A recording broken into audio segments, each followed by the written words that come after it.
I think consumers just need to be like very, very careful, trusting anything they see on the internet. I agree. So talking to an actual human is probably the best. Hi, and welcome to another episode of Cocktails with the Collective. Today, we are going to dive into 4 specific topics that really summarize what's happening in the 2025 real estate market.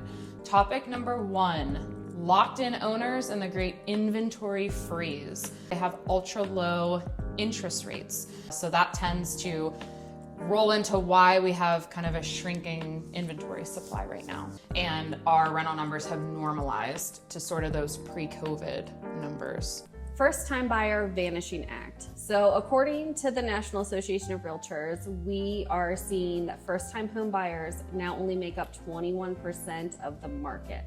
It's the lowest ever. Second homes, lakefront homes, things like that are priced much higher. And so for the first-time home buyer, it is really difficult to find a property in our area. I don't know the stats in Garrett County, but I bet you it's less than 5% here. 21% nationally, it has to be under 5%. I would It's assume very, very challenging.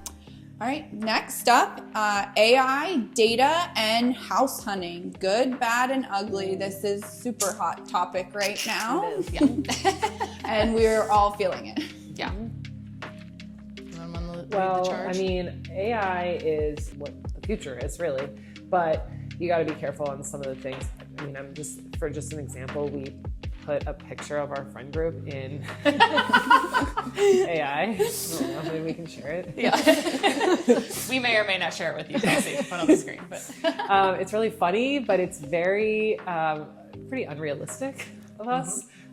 So I feel like that's as far as like the staging aspect and all that kind of stuff. The pictures. Some agents will put in pictures into AI for listing. It's not going to be a realistic representation of what it looks like. we actually had a really funny example of this within our office, believe it or not, the last week or so.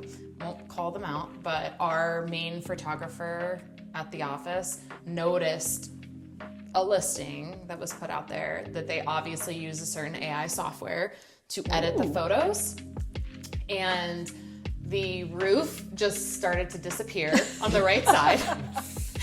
It actually cut windows completely out of the house as you scrolled through the photos.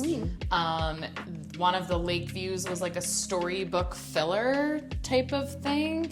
And I'm not gonna throw the agent under the bus, but they probably should have known better and gone through the photos. But I think they just trusted the software because it's supposed to be a pretty, it's an expensive software they were using, and it's supposed to take the place of a photo editor. And they uploaded them all, and they didn't even notice. So our photographer had to pull them aside and say, "This is not going to fly." I think the misrepresentation is a huge deal, and that there's going to end up being some type of disclosure information that is put out there if you are using AI in any way on your listings. I think it's an absolutely necessary first. I think it's going to happen. And that's sort of what I was going to pivot to, is that the interior staging photos of homes that are becoming, that you do with AI now, but they put them on the listing as if the house comes with all of those furnishings, the artwork, the bedding, the whole 9 yards, and then you go to do the walkthrough and not a piece of that furniture is in the house. Now, it's one thing to say, hey, this is what it looks like, what it could look like, and disclose that none of these items are actually in the house. Like if you have an empty photo of the room, like Correct. The tasteful way to do that would be like an empty photo as one, and then show the AI stage. Correct, and this is photo possibly two. Exactly. But I know even as far as my mom looks at houses down in South Carolina a lot, and they have a lot of the AI staged pictures online. And you don't know, they're not disclosing that that was a staged picture. They're not disclosing that none of that stuff comes with the house. And I just think it's a really slippery slope for agents. I'm going to take a tangent on this one a little bit. So aside from the advertising perspective, there's 2 other components that are really being utilized in the real estate industry with AI. And one is buyers getting on and asking questions about specific properties and valuations. And we talk about, you hear us talk about Zestimates all the time. Good, bad, or ugly with Zillow, Zestimates just have proven to be wrong time and time again. and it's very challenging from a real estate profession side to watch some of these algorithms kind of take over, because there's just way too many nuances to explain as to how they come to their substantiated value versus what we're putting in front of you is like actual cold hard data. So that's one way that it's being utilized that is very controversial. And then the other one is people are really using things like ChatGPT over Google to even find agents. And we talked about TikTok in one of our other videos.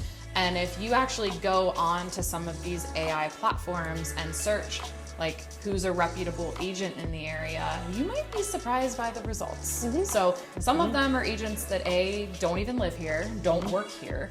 They're out of town agents just because they may have a big TikTok presence and they've tagged Deep Creek Lake so many times that they wind up in like the top agent algorithm in ChatGPT. So it's again that like perspective is everything. You can paint yourself to be a certain way, but I would not rely on it for things like that. Correct. Yeah, there's a whole AI generated Deep Creek Lake group. Did you know? No. It's all fake posts. Like photos that someone has really taken that they've pulled from the internet, and then like they posted one of fall leaves like after all of our leaves had already fallen off the trees. Huh. No, Or before any of the leaves had even on changed. Facebook? Yes. Yeah. Wow. Yeah. Have you seen it? I have seen people like, this is AI.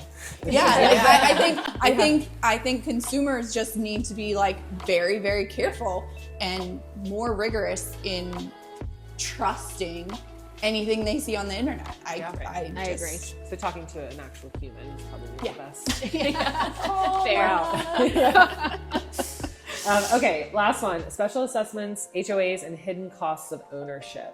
Those sneaky special assessments, the HOA dues, things that aren't necessarily disclosed up front that you run into.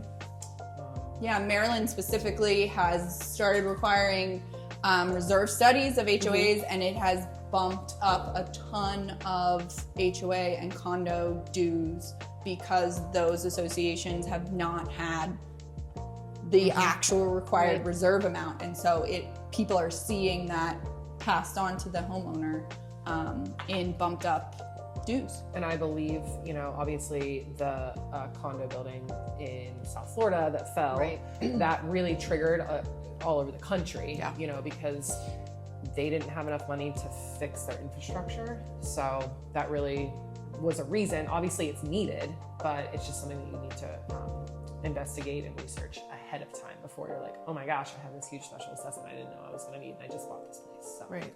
Correct. Yeah, and also to pay attention to reserve funds.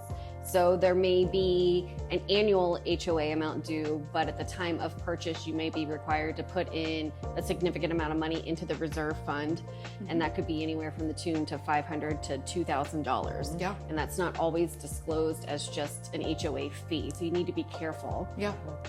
And I think the thing with assessments is we unfortunately can make no guarantees about assessments for any of these developments. The best research that you as a consumer can do and ask us for is just the history. So the longevity of the HOA, and I would always want to see probably a 10-year history as to what they did in the last decade, as far as, especially if you're responsible for the exterior, which most of our homeowners associations nowadays, condos or traditional townhomes or HOAs, do require owners to maintain exteriors. So I would want to know about paving, about roofs, the big ticket items. Those are really going to be the sticker shock things that we have in this area. The pool. Yep. We ran into that. Absolutely. Like, a couple of communities with pools. That's a huge.